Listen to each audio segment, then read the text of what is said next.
Hello, ladies and gentlemen. I am back with another episode of the Hog Trough, and once again, happy to announce I've got Razorback Zach in the studio with me from inside the hog pen. He won't be on camera, but he is definitely here, and he's got a lot to say about the Razorback basketball season so far, and the Outback Bowl, which is in just 2 days, guys. I'm excited. I know Razorback Zach is. How's it going, man? Man, I've never been more excited for football a day in my Yeah, life. had to wait a month, and it's finally here. SEC. The main, Or go ahead. I was gonna say, man, I appreciate you having me on, dude. It's always a blast coming on here. And love talking hogs. That's one of my passions. And man, I'll tell you, it feels like an eternity since Arkansas played their last football Yep. game against Missouri. But and if you remember, about 2 or 3 weeks ago, there was talk, there was rumors, there was nothing ever confirmed, there was nothing ever publicly made, but Mm-hmm. there was speculation that Penn State wasn't going to be able to field a Yep. team for the Outback Bowl. And I guess And I guess I that get it. still is a possibility. You never know, man. Well, I think the bowl game's going to get played. I really Right. do. But here's the thing. All right. Yes, everybody says, and the record shows that we were supposed to play TCU in I forget the bowl game last year. Uh, was it the Texas Bowl? Yeah, I think it was the Texas Bowl. But Mm-hmm. again, we were 3-9, and it was a COVID year, and these bowl games they have to fill those spots Right. somehow. That's how they get paid. Mm-hmm. This year, it didn't really feel like we deserved to be in a bowl game last year. This year, we Yeah. legit are bowl eligible. Mm-hmm. 8-4 overall, 4-4 in the SEC, sitting in third in the West, behind Alabama and Ole Miss. Mm-hmm. No, we definitely deserve to be Sam there. Pittman is. What were you saying about Sam? Year two under Sam Pittman is great. I mean, you're 3-0 in trophy games, and you're about to play Penn State for the first time in program history. Can't wait for the Capital One Bowl game. I think you've got the bowls mixed up, Mom. I think you mean the Outback Bowl, but I uh, I agree with the fact that we could be 10-2. You could we could sit here and do what ifs, and we all like to do that. Uh, you could probably say there's a couple games we should have lost as well, but I think 8-4. We were an 8-4 team. Obviously, I think that's pretty accurate of the way we played this year. Nothing to be upset about. Would have loved to go 10-2, but it just didn't happen. Well, I mean, 2 wasn't out of the realm of possibility. I think that was not on anybody's radar. No. You know, I am perfectly happy because you and I talked about this at the beginning of the season before the season kicked off. We thought 6-6 was going to be the best we could do, and that was the Yeah. benchmark. But Exactly. Christian, this team, and you can put it on the shoulders of the guys that the super seniors from the COVID year, like Grant Morgan and some of these super seniors, these leaders. Something we haven't had in a long time. Mm-hmm. Exactly. And my uncle says, "Wish Joe Paterno was alive to witness the game." Yeah, that would be awesome. But unfortunately, he's not. And a lot of people, that's a controversial. A lot of people have their opinions about the man, but I'm not going to go into that. I think you can't take away the fact he was an amazing coach. Probably could have done more about the situation there, but who knows? I don't know the ins and outs. We won't go into that. But I do agree. I would actually, I actually wish we would have played Penn State back when Paterno was coaching. That would have been pretty awesome. I can see the matchup. During the Houston Nutt era. Maybe Right. Bobby Petrino, but after that, no. Penn State would have embarrassed us.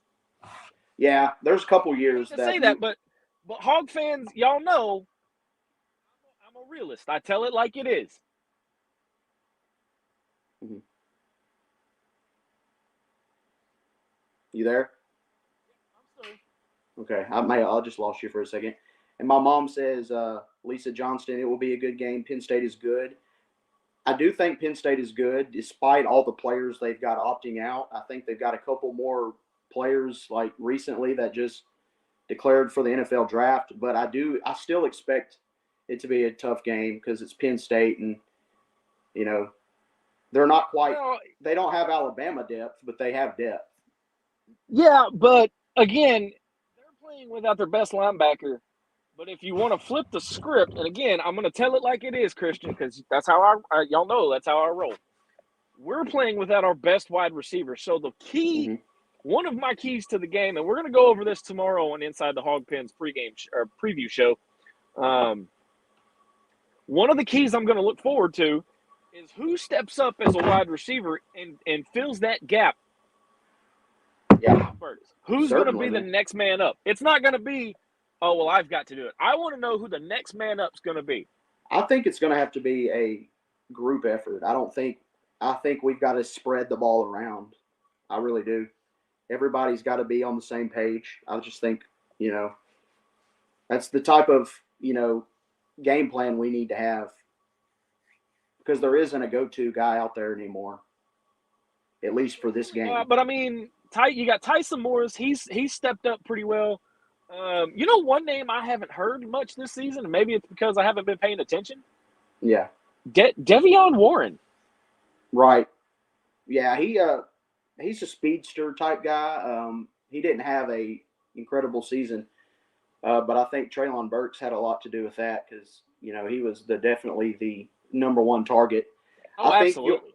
I think you'll see Devion get the ball some in this game. I really do. I think you'll see him on some speed sweeps and try to get him out in open space. I think that's what Arkansas is going to try to do with him. And, Mom, to answer your question, I got it from the Salt Bowl, which was Bryant and Benton, the first the first big event, I guess, we did with 4-Star Sports Media. It was fun. Thank you. And again, thank you to Lady Red Katie for helping us out at the Salt Bowl. She does amazing stuff. She does amazing work for the shirts and everything that we have on Inside the Hog Pen. But, dude, all right. So I'm going to talk about the elephant in the room real quick before we jump into anything else. I'm going to ask you a question, and it's been pondering, and it really hurts my brain after Wednesday night. What in the hell has happened to Arkansas basketball? Yeah. Here's what I think, man. I knew it would be tough to beat Mississippi State because we never win there. And it doesn't help that you go into the game without your top scorer, JD Notae. But I'm not going to make excuses. I mean, we didn't play good defense. And I'll take a minute to give Mississippi State some credit. Actually, I think they've got a good team. I really do. I mean, they picked up 4 really good transfers, and yeah, they were pretty much scoring at will. It didn't seem like our offense ever got into any kind of flow at all. Well, okay, so I'm going to put Arkansas on the hot seat. Go for it, man. And I'm probably going to catch 9 kinds of hell for it. Hang on, let me pull the stats up here. All right. Well, I can't find it, but all right. And I'm going off of what I saw at Simmons Bank Arena. There's no leadership on this team. There's no cohesion. There's no gelling of any kind. Yeah, there is no gelling. I agree with that. And there is some, and I'm going to make a very controversial statement. And I will probably catch 9 kinds of hell for this. There is something going on that we don't know about. Yeah, I agree. I mean, and what I mean by that, Christian, is within the team, locker room, Yeah. coming from the coaches versus the players, there is some kind of fire somewhere.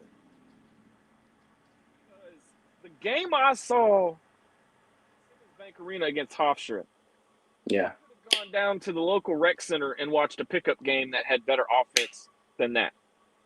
Yeah, it was bad. I'm glad that game wasn't on TV, by the way. The game was actually scheduled for 8 o'clock last night, and then they moved it up to 4 o'clock. I don't think it would have mattered what time we played that game, to be honest. But like you said, I mean, how much, a part of me wants to say, well, it's only been 13 games. It takes time to get transfers in and develop a chemistry, but I don't see it really getting much better. I really don't, man. I hate to say it. I know we'll win some games this year. I know we'll beat some teams. I get that. We may even squeak into the tournament. That's the best we can hope for at this point. But see, I did not expect this much of a drop off from an Elite Eight team. But that goes to show what Justin Smith, what Jalen Taylor, and Moses Moody. We lost those guys. I mean, it's not the exact same team, but there are some pieces still there. So I don't know, man. I'm sorry. And I know J.D. Note didn't play last night, but J.D. Note does not need to shoot from beyond the arc. That needs to be K.K. Robinson at all times. Yeah, I think J.D. shoots a lot of threes. I still think maybe Chris Likes is our best three-point shooter, but J.D. Note, that's what he is. That's all he is a three-point shooter. And when he's on, he's on. I mean, he's as good as anybody when he's on, but lately he hasn't been on, so he's easy to rag on, I guess you could say. But it's not one player. This is not a one player at fault here. This isn't one person's fault, I don't think. All right, so I'm gonna ask a hard hitting question here. And again, I am not a fair weather fan, and I will argue that point with anybody who watches your show and my show for that matter. At what point are you going to see on social media the fan base starting to turn on Eric Musselman? There's always going to be fans. There's probably some fans that have already turned on him, but I think you can't be too critical of a guy after what you saw last year. You know what he's capable of. Yeah, Christian, what's up? He's got NBA experience. He does. A team that was not even supposed to make it past the round of 32 to the Elite Eight. Right. And this year we're struggling to beat Hofstra. We got blown out by Oklahoma. We get blown out by Mississippi State. How many more blowouts are we going to have to suffer until somebody starts going, ultimately the coach gets all the blame, and I'm not totally dismissing Musselman, but I still don't feel like this is Musselman. I feel like it's, there's some of the blame's got to be a disconnect with the players, because I don't think it's Muss. No, Muss has never. We saw, like I said last year, we saw what Muss is capable of. He can get players to play, and he's just having trouble doing that this year. The man got ejected from the Oklahoma game, for crying out loud. Yeah.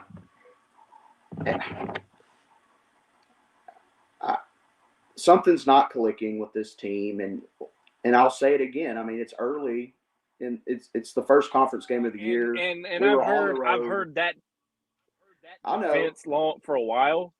I know. But at some point, you got to – I mean, we're 13 games in, all right? And we've won 10 of them. So if you beat OU and you can't beat Hofstra? Well, the OU game, I'll say that. I'll still say this. I wasn't near as disappointed about that game as I was the Hofstra game, because the OU game was a game that, we knew it was going to be tough going into it. Hofstra, not so much. I mean, you got to win that game. And then Mississippi State, on the other hand, I knew that would be a tough game, despite what some Razorbacks Razorback fans thought. I knew that would be tough. I knew it would be even tougher once I found out J.D. Notae wasn't playing. But if you look at it, it's the first conference game of the year. It was on the road. Now you play Vandy next. You play Vandy at Bud Walton Arena. You've got to win that game. If you don't win that game, then you can press the panic button, I think. For me, Christian, the Hofstra game kind of raised a lot of eyebrows. And yeah, I agree. I get being a quote unquote young team. I can understand 8-9 games in, and we still got some pieces to figure out. Yeah, that's what the non-conference schedule is supposed to be, is getting to gel, getting that figured out. And I hate to admit it, but it's like this team is getting worse every game. Yeah. It's disappointing for sure. But one thing I've learned is there is no guarantee wins in this league, any league. The other team is trying just as hard to win as you are. You know, of course, Arkansas fans, we think we should win every single game, but that does not happen. That doesn't happen.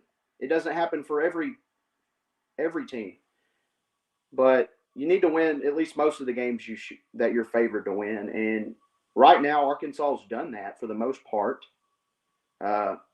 If you look at the Oklahoma game, I don't know if we were favored in that one, but we lost that one pretty badly. Hofstra, I know we were favored in that one. We lost that one. I don't know if we were favored the other night against Mississippi State. But the bottom line is you got to win games. You got to win most of your home games this year. You definitely got to win some. Christian, it comes down to one question. It comes down to one question. When you step on that floor at Bud Walton Arena or wherever you're playing, where is your head? Where is your heart? Mm-hmm. And who wants it more? Right. There has got to be somebody on that team that's going to step up. Yeah. And say, hey, guys, let's get this ball rolling. It feels like they're all playing as individuals. I agree. There's exactly no cohesive. Right. And I agree with my dad also. They are out of control. I think that's definitely fair to say. I mean, there's no cohesiveness, like I just said. It's just sometimes, I think Devo Davis is the biggest example of that. Man, he'll just drive inside and throw up shots, man. And he'll make some of them, but that's one thing we couldn't do last night at all was get inside the paint, man. We could not do anything. We really didn't do anything well. I mean, no. I really and it just maybe rebounding was about the only thing we did okay at, but I'm terrified right now, and I'm stressed as a Razorback fan to see what happens. I mean, maybe after the new year, like it happened last year, and they kicked it into gear and went on that late run at the end of the season, and then they started playing their best basketball during the tournament. And now, granted, we lost to the eventual national champion, but I mean, you can't. The problem is you can't keep making excuses, and you can't keep defending the same thing over and over and over and over again. But you got to look at it. You got to look at it from both sides. I mean, if Arkansas goes on a 3-game win streak, the Razorback fans will be like, "Oh man, we're back," and you just got to the season is like a roller coaster. You got to see it for what it is, and it's not time to panic yet. I know a lot of people think that, but it's not. Well, and for those that are panicking, and you got to love it, Christian. If you're part of these Razorback groups on Facebook, oh yeah, if you're on Twitter, oh my God, it's hilarious. These people are losing their minds because they think they can coach better. Here's the He's thing. got NBA experience. Right. He's got NBA experience. Exactly. If he can't do it, what makes anyone else think they can? But I think obviously something we can all agree on is this team is, as of right now, unless something clicks magically and they just get, their chemistry improves dramatically, this team is not it's not even a best of 32 right now team. It might be the top 60, one of the top 64 teams in the country. Definitely isn't an Elite Eight team, but we have seen in years past teams progressively get better, and I think Arkansas will only get better. I think they'll only get better. I really do. Yeah. Now, basketball is a game of runs. Right. That's something that I learned at a young age. Basketball, Pee Wee, a little bit of junior high, a little bit of Who's this Nathan guy? You are wait. Brother's watching? Is that your brother? Let me look in the comments. Yeah. Nate. My brother's watching from the East Coast. Cool. Is he an LSU fan? No. He's a Michigan fan. Gotcha. I don't get the Eye of the Tiger reference. Do you? Rocky movie. Oh yeah. I got you. Aaron said Mississippi State was favored by 4.5. Yeah, it's tough to go on the road and win, especially without JD Note. You can say what you want about him, but he's somebody we need on the floor. He's got the ability to light it up when he's on, but that's the thing with shooters when they're not on. It kind of kills the whole momentum of the team. But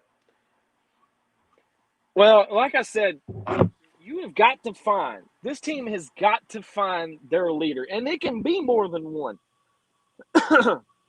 Right. But again, somebody – look at – I'm going to take the football team, for example. Mm-hmm. Example. Am I still there? Can y'all hear me? Yeah, you cut out for a few seconds. Okay. I'm going to take the football team, for example. Mm-hmm. All right. You think the leaders on that football team, who do you think of? What's the first name that comes to mind?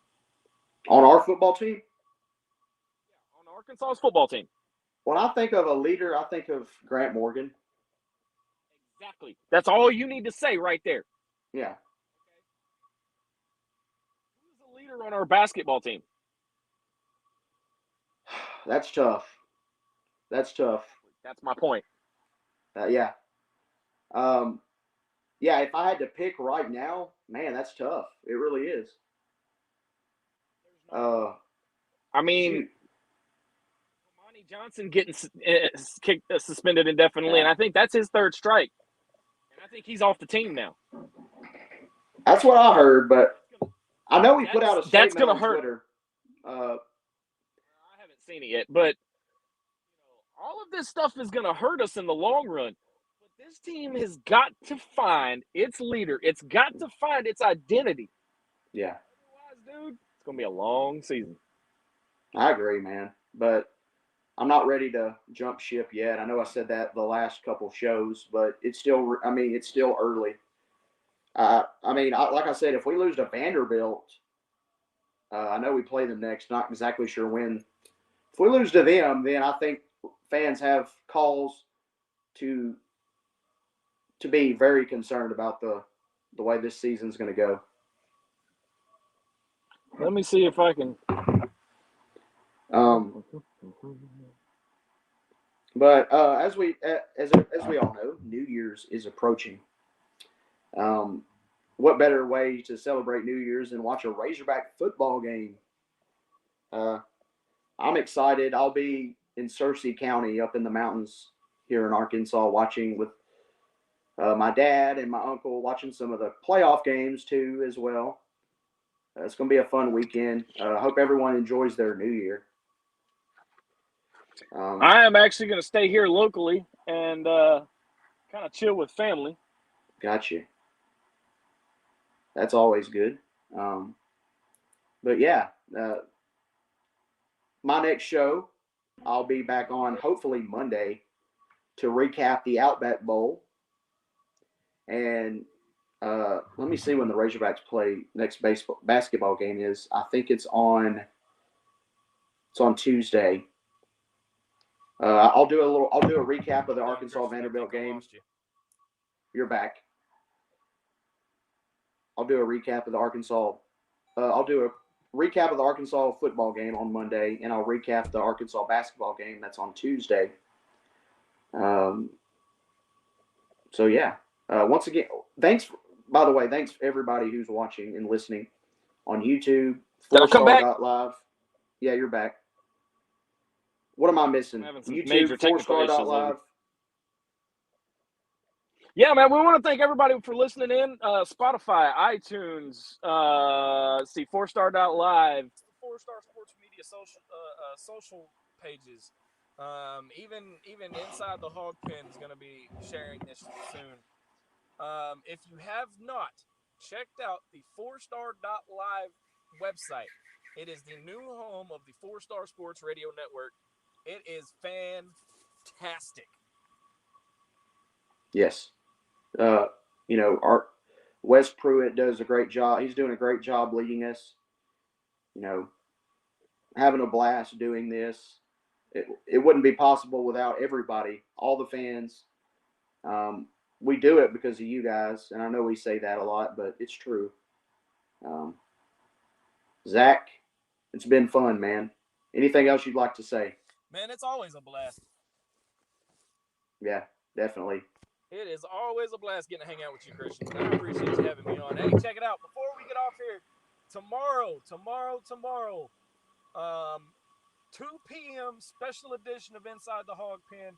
I'm not going to do it at my regular 6:30 time slot because of New Year's Eve. 2 p.m., very special preview edition of the Outback Bowl, Penn State and Arkansas.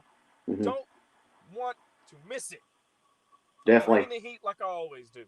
I'm excited for that, man. I know you're going to bring the energy, and hopefully the Hogs are going to bring the energy on Saturday. Lord, I hope so, because yeah. I hope we can get that SEC 9th win. right now is not doing too hot on both. Yeah, I was going to mention that. South Carolina got the conference's first win today, and it looks like Tennessee, they're up right now, but we'll see how that goes. They're up on Purdue. I think the opt-outs are really hurting some of the SEC teams. They just don't seem like they want to play, and that's just the way I see it. I mean, Mississippi State couldn't do anything against Texas Tech the other night. Bruh. That was the biggest shocker to me. That was I'm going to go ahead and say that was an embarrassment. Yeah, and that's not the same Mississippi State team that played this entire season. I said this on the Pick'em show last week that if Will Rogers doesn't throw for 400 yards, they lose that game. Yeah. Man, they couldn't stop anybody either.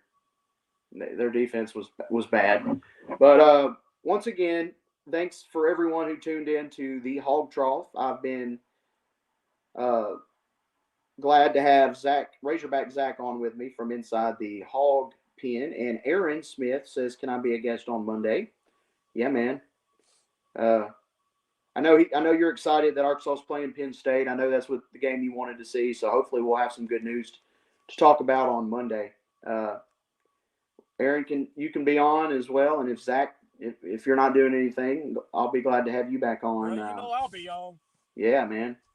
Heck yeah. All right. It's been fun. Go Hogs. We'll see you next time. Hogs.